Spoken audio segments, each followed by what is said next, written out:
फौजी के मन करे खाए के खटाई, अरे यही से चुअत लार बा, अरे यही से लागल बुखार बा। तो खेलवा न ले ले हाय भैया, झुना झुना में ले ले हाय भैया। तो नया समाचार खेलवा ले ले नया समाचार झुनझुना में ले ले हाय भैया। नया समाचार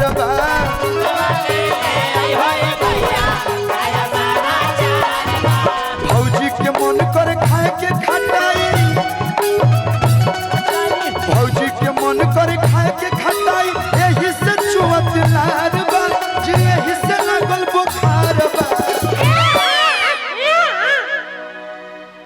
असही घरे जाई ना त हमर दोनों भतीजा रोवेला स। देखी लइका भइल बड़ बात नहीं खे, घरे गइला पन बुझाता कि माई कितना कष्ट काटत ये लइका पाले में।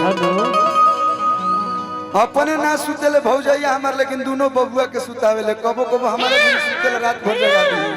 त कहे के बा तो खेलावा न ले ले हाय हाय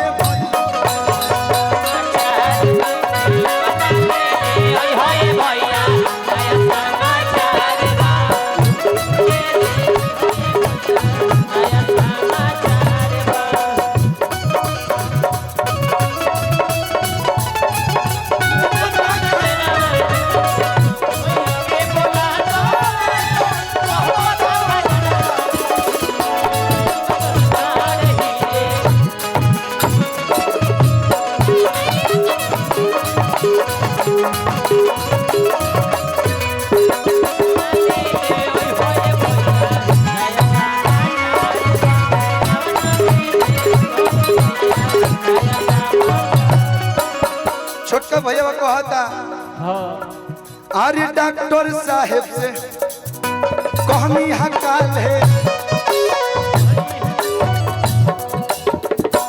हेलो अभी जी प्लीज कम या come to near. You are looking so भौजाई, इसलिए आई कॉल भाभी। भाभी कहने पे गुस्सा नहीं होना चाहिए। देखत नहीं को हमारा से बड़ बड़ बात से कहते कलू भैया भौजी कैसन बड़ी ठीक बड़ी बाबू है क्या फिट रखी है अपने आप को। बाबू भैया के बाद भी घुलटिया मारा तरी कम बा, मतलब उसको क्या बोलते हैं वो तुम्हारी, हम तो घुलटिया कहते। हाँ अरे है ना भाभी जी प्लीज कम। डॉक्टर साहेब से हाँ कहनी हकाल है, भौजी के आवे ओ काई, कहले हाँ घबराए के नइखे। बबुआ लात मालता कहले हाँ घबराए के नइखे, जल्दी भतीजा घरे आई।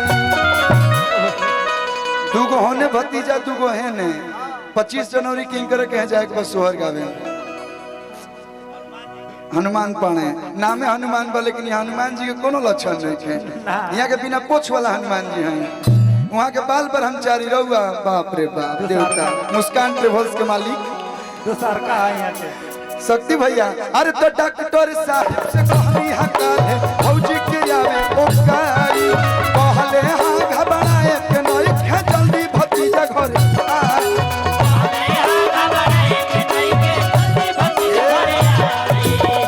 बधाई हुआ परदादा बनने वाले हैं। कांग्रेचुलेशन।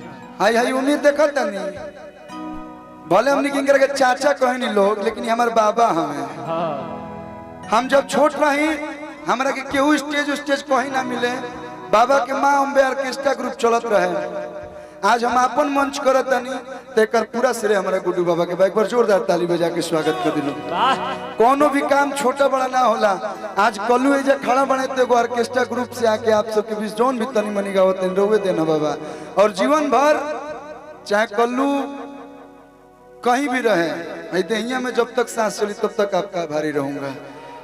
कि अरे जान लीजिए ये हमारे पिताजी के परम मित्र हैं और हम लोग गार्जियन है। समय समय पे चाचा बाबा भाइयों बन जाले, छोट भाइयों बन जाले। आज हमें जो कमर मारत तनी सबसे पहले इनकर ससुरारी में कमर मारी स्टार्ट कर रही। बहुत बहुत धन्यवाद कि मेरे जीवन में ऐसे ऐसे गार्जियन हैं और शुरू से अभी तक। अरे के बेरई हंसो हर गवावे, अरे कोनुआ के ही है विचार बा, आज कोनुआ के ही है विचार बा। उल्हा फनबू का यही पर चढ़बू एगो लड़का भइला पे तो होइसे कूदतिया, कुंवार हुई है तो का कइलो हुई है कतने कि पटना से बोएदा, अरे बुलाई दो नाचे कप, अरे करवाई दो न हो ए राजा हो काहे दोनी लाखो मोरिया कोमरिया तनी दबाई दो न हो।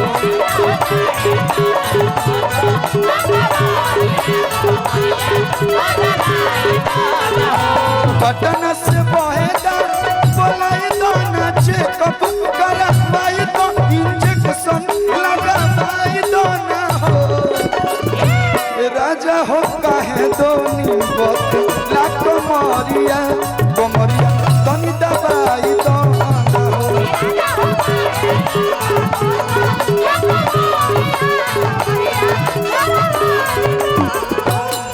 आधा घंटा लेटो दूसरा प्रोग्राम में चल जाए तो बनी, लेकिन एगो गीत गावाला झुमारी हरी झुमारी हरी झुमारी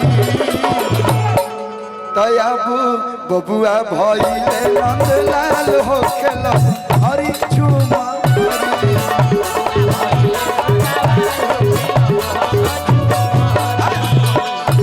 भइले नंदलाल हो खेल हरी झुमारी।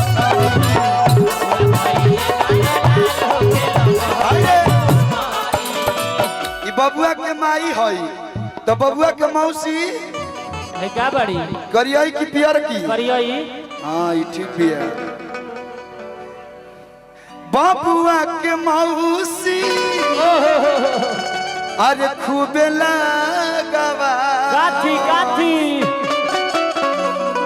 मैं गलत कभी नहीं गाता हूँ, मैंने भगवत कहा कि चानी पनुरानी के अरे दिल जातवा आराम से आ कहे के बाकी अगोरेली सौरी के दुआर हो खेला हरी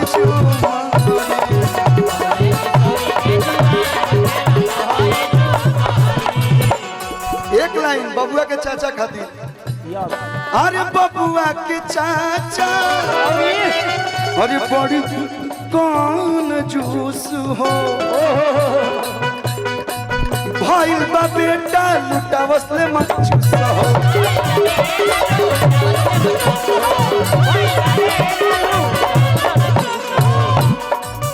बबुआ के पापा बड़ी रंगदार हो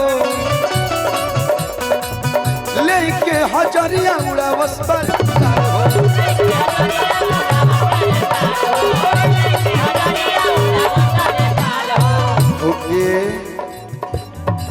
होके आंगन बीच खाड़ हो खेला हरी झुमारी।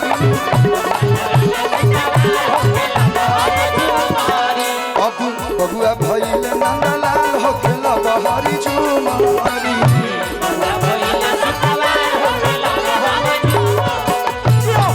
मनोज भैया क्या जन्मदिन प्यार से तो सोहर दो तीन को सुने नहीं, एक बार जोरदार ताली आप लोग मनोज भैया का बजा दी।